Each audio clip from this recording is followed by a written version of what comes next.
Hello everyone, welcome to a new episode of Easy English. We have another special week as Easy Languages will be again producing episodes about idioms.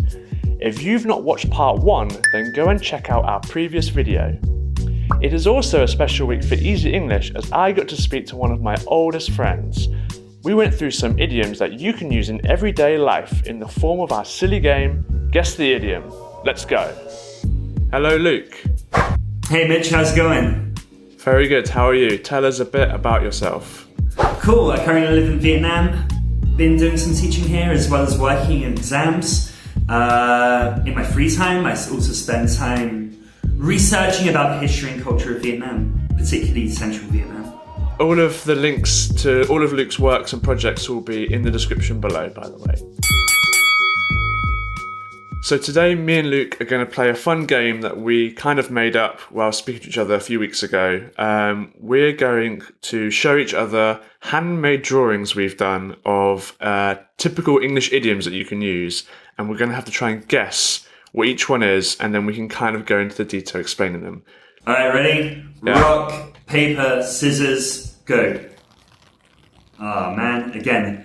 Rock, paper, scissors. Yeah, okay, I win, so I guess I choose who goes first, and, well, I want you to go first. You want me to go first? Okay, Right. Are you ready for your first idiom? I'm ready. Okay, here it is. Do, do, do, do, do. Well, it looks like a horse with two mountains on the back, and some poor bugger has drunkenly stuck a donkey's tail on the back of it. And there's a corn on the cob riding wild on the back between the two mountains. So I'm guessing... and it's got table legs for legs. I guess it's the corn... the straw that broke the unhappy camel's back. The straw that broke the camel's back. Correct. Well done. 1 point to Luke. All right. The straw that broke the camel's back is an idiom that can describe a seemingly minor or routine action that caused an unpredictably large and sudden reaction.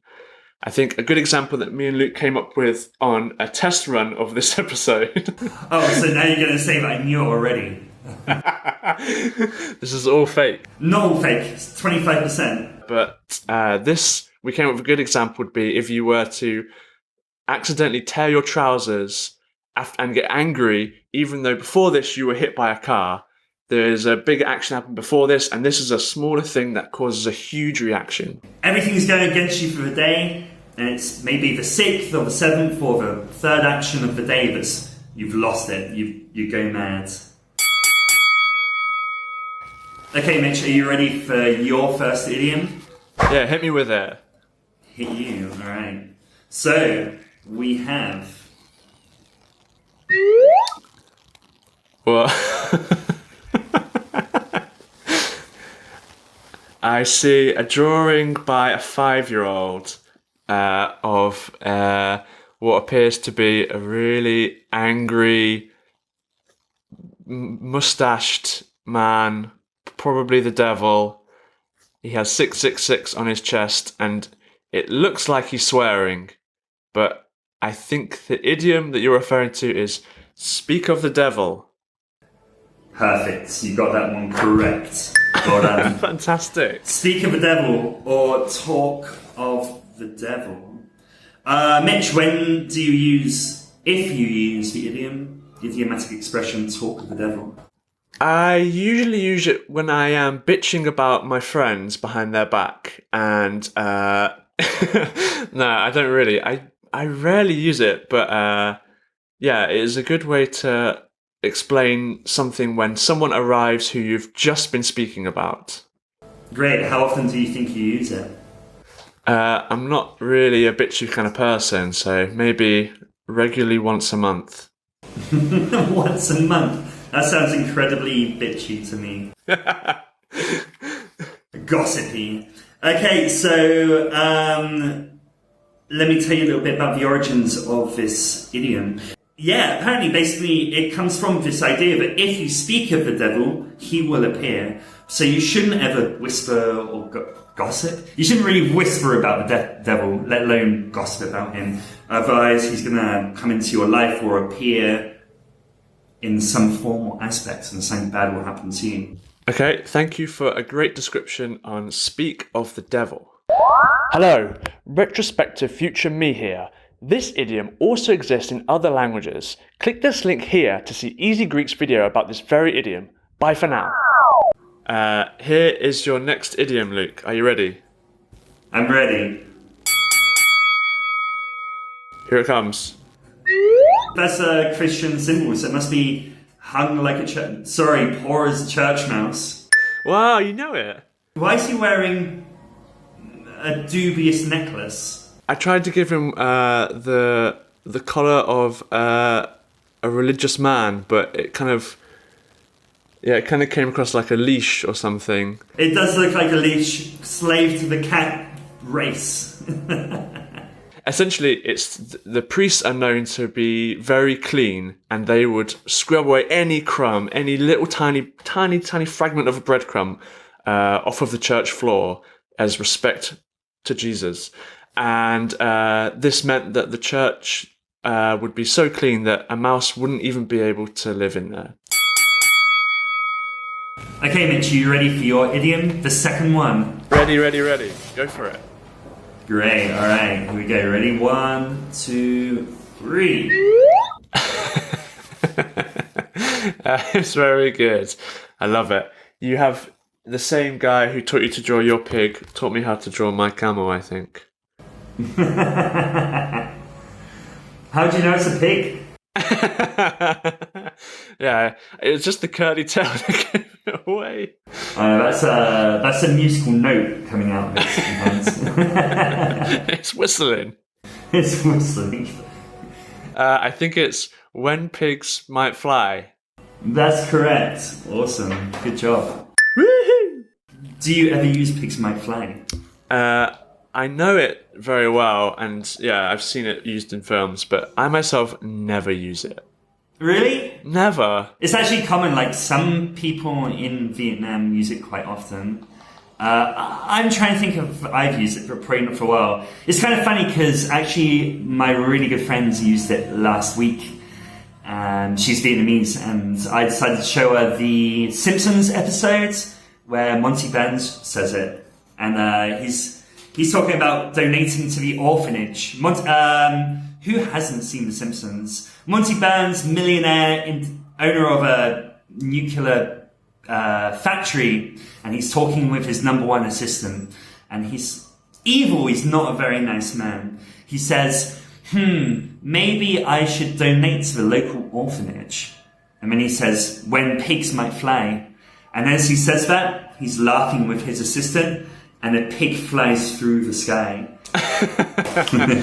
Excellent. Are you ready to have my knowledge bestowed upon you? I'm ready. Here we go. Try and guess this one.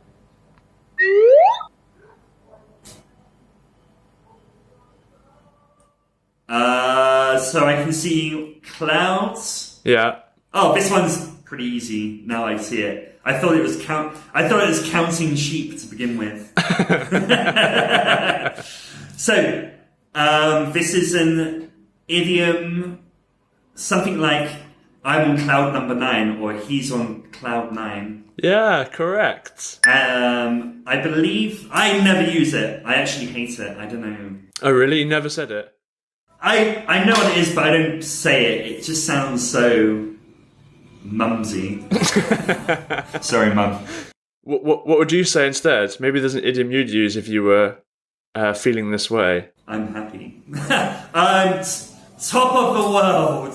There you go, top of the world. I'm a miserable person, so I never really consider idiomatic expressions to express my joy. But I guess top of the world would be more likely one that I use. Yeah, I think so. Like you said, this is a bit of a mum's idiom, maybe. Yes. Bizarrely, I had no idea there are 9 types of cloud, and the the ninth cloud here has a very long name which I cannot pronounce, but this one particular cloud, cloud number 9, has the potential to reach the highest than all the other clouds that are available, as you can see in this picture. So to say you're on cloud number 9 means you are as high, as happy, as euphoric as you can be. Boom. You'll be on cloud 9 once you watch Easy Spanish's episode on this idiom in the link here. Alright, well, my next one isn't as good as your cloud number 9. But hopefully you'll see this abysmal thing and you can have an idea of what this idiomatic expression is. Oh my god.